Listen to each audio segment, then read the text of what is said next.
Hi everyone, this is Mari Craig, and you're listening to the Small Steps to Wellness show, a podcast where we discuss how we can achieve more wellness in our lives one small step at a time.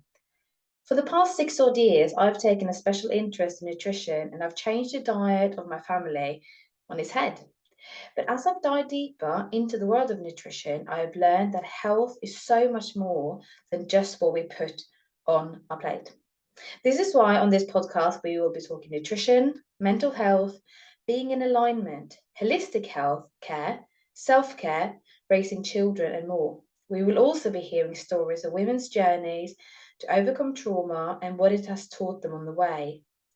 When we share our stories, we realize we are not alone and that things can change for the better. I'm so glad to have you with me on this journey as I explore what health and wellness truly encompass. If you like what you're hearing, please consider rating the show with a 5-star rating and sharing it with your friends. It really makes a big difference. Now, on with today's show. Hello and welcome to the Small Steps to Wellness show with me, your host, Mari Craig, where I'm sat discussing with myself today how we can achieve more wellness in our lives one small step at a time. So often on this podcast, I talk to people and discuss what we can do to achieve more wellness, whether it's nutrition-wise or looking after our mental health, or it could be I've been talking a bit about human design and also movement, all of these things. But lately I've been thinking a lot about what on earth it is we're actually doing. And so many of us, me included, we seem to be kind of living for the weekend, living for or sort of planning towards something that's going to be happening in the future. So it's Monday, it's going to new week. What are we going to achieve this week? What do we need to do? What do we need to tick off our list? And speaking of lists, gosh, who's got a bucket list? And with all the things they want to do, all the places they want to go to, all the things they want to achieve before. And I've been thinking a lot about it. Also in conjunction with reading this book called 4,000 Weeks by Oliver Burkeman. I'll link to that book in the show notes. But I can't help but kind of feel, and excuse my French, what the hell are we doing? And I mean we, very much including myself.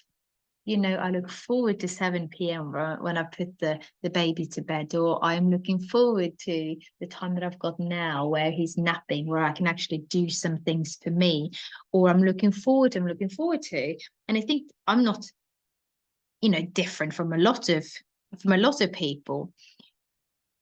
But I'm thinking, why are we looking forward to things being done? Why do we keep planning? And it's good to plan, but why do we keep doing everything for the future as if that's going to come as this event, this finish line that we cross, and then we will achieve wellness, happiness, calm, success, health, wealth, all of these things.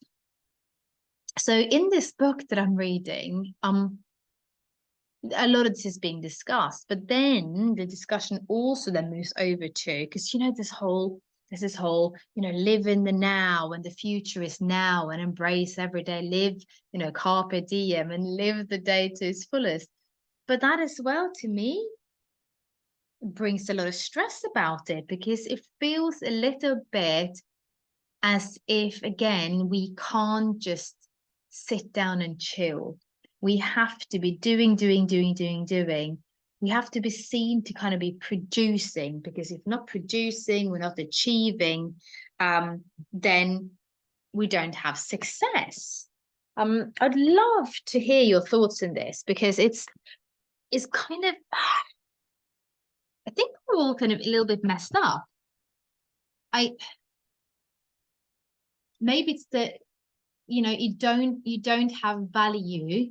Your life doesn't have value unless you're producing, unless you're achieving, unless you're constantly perhaps also seen to be doing something. You know, your summer holiday doesn't have any value unless you've gone on a massive holiday or unless you've done all of these things. And I'm just getting to a point where I don't have the answers to this.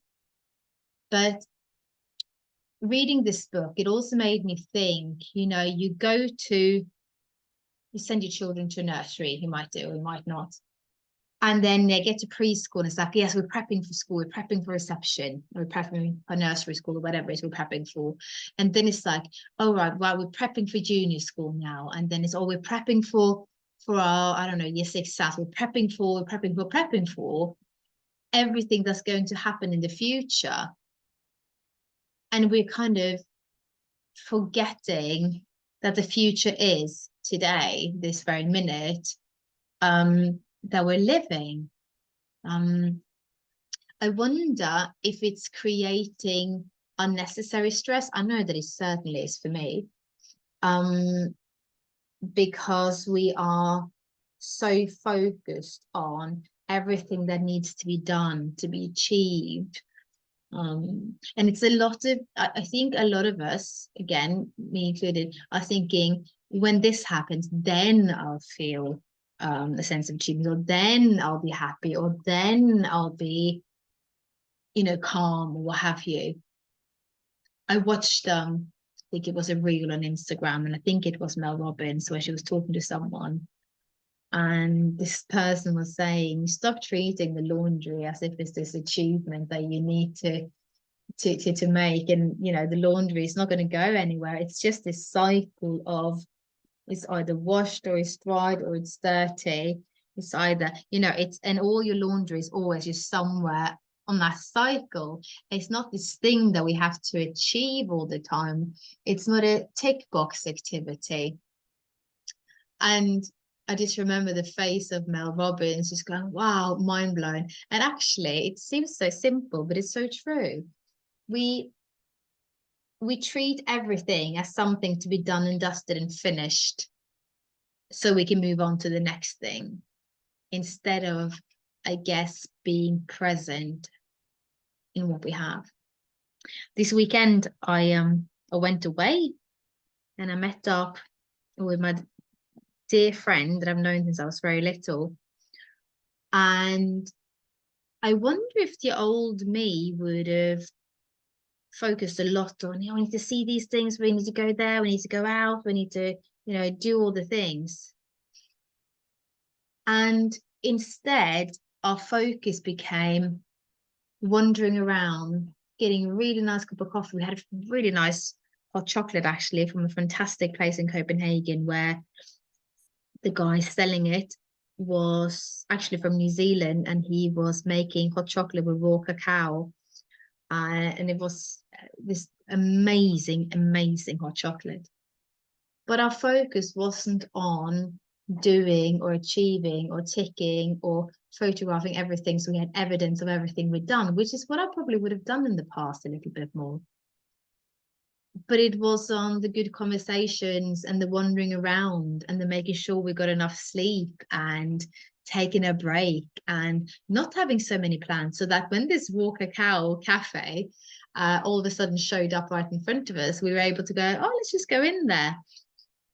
And there wasn't anything we needed to achieve. There wasn't anything we needed to do. We just were, if that makes sense. And I think it's one of those truly, truly cup-filling things I've done in a long time. I could tell you that I went to one museum, but I could also tell you that after an hour we thought, nah, we're done. And in that time we'd also had lunch. So, you know, it was more about just enjoying the company that we had and being together, really. I wonder whether we are not achieving the wellness that we could be achieving because we are too focused on things that we should be seen to be doing, and we should want to achieve, we should want to produce, we should want to have a tidy house at all times. I don't have the answer to any of this. And I guess it's a bit tricky as well. And especially, I suppose, if you have children that are going through the whole school system and that are sort of subjected to the tests and the preps and all of these things, perhaps the answer is just giving them perspective and explaining to them also that it's what you do now that counts. And you know, counts is also a bit of a funny word. It should matter to you, not to anyone else, what it is that you're spending your time on. It should matter to you. You've got however much time you have on this planet, and enjoy it. Not make it worth it, not make it worthwhile. Who decides that anyway? But it's your time. And I'm thinking more and more, so long as I'm not being a horrible person, then I think I'm quite happy to get off or step away from the rat race a little bit. I've realized also over the summer that it's not where I go, but it's who I'm with. And not so much what I'm doing, almost what I'm not doing. Do I actually get the time to unwind, to relax, to just be, to not feel like everything's a competition and that everything's a, you know, production line. I would absolutely love to hear from you if any of this resonates. Also, if you have the solution to anything that I have put forward in this mini episode. I am going to be putting the link to the 4,000 Weeks book in the show notes. It is an affiliate link, so I'll be making a couple of pennies if you decide to buy the book. It is such a good read, and it's really making me think about how maybe I'd like to be living my life. So with that, thank you so much for listening. And yeah, I'd love to hear from you as always. Take care. You've been listening to the Small Steps to Wellness show with Mari Craig. I am passionate about helping mums get their energy back through simple nutritional changes, because we know that if mummy is happy, the family is happy. If you would like to connect with me, you can find me on Instagram under @smallstepstowellness, or visit my website, smallstepstowellness.info. Speak to you soon.